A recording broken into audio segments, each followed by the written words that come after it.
वळूयात पुढील बातमीकडे। मोबाईलमधला कॅमेराच काढून घ्या अशी विनंती आपण पंतप्रधान नरेंद्र मोदींना करणार असल्याचं ग्रामविकास मंत्री पंकजा मुंडे यांनी म्हटलंय।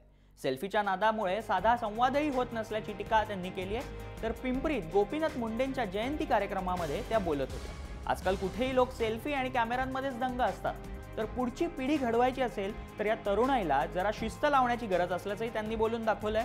तर राष्ट्रवादीतल्या मोठ्या नेत्यांनी भाजपचा रस्ता धरल्यानं पिंपरी चिंचवड राष्ट्रवादी मुक्त होण्यास असल्याचा टोलाही त्यांनी हाणलाय। आणि मोबाईल क्रांती जरी झाली तर त्यातला कॅमेरा बंद करावा असं मी प्रधानमंत्र्यांना पत्र लिहिणार आहे। कारण पहिले काय होतं, गावात एक माणूस कॅमेरा विकत घ्यायचा आणि व्यवसाय करायचा।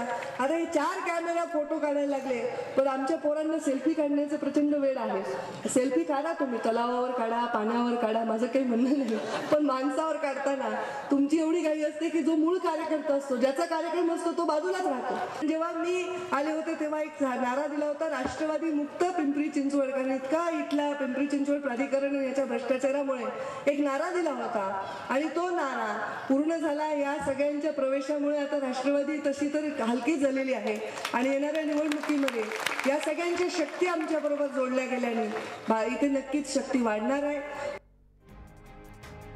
तर सेल्फी प्रकरणावरच पंकजा मुंडे काही महिन्यांपूर्वी अडकल्या होत्या। त्यानंतर स्वतःच आपण सेल्फी बंद करण्याची मागणी करणार असल्याचं पंकजा मुंडेंनी म्हटलंय। सेल्फीच्या नादामुळे साधा संवादही होत नसल्याची टीका त्यांनी केली आहे। पिंपरी चिंचवडमध्ये त्या बोलत होत्या। गोपीनाथ मुंडेंच्या जयंती कार्यक्रमात त्यांनी हे वक्तव्य केलंय।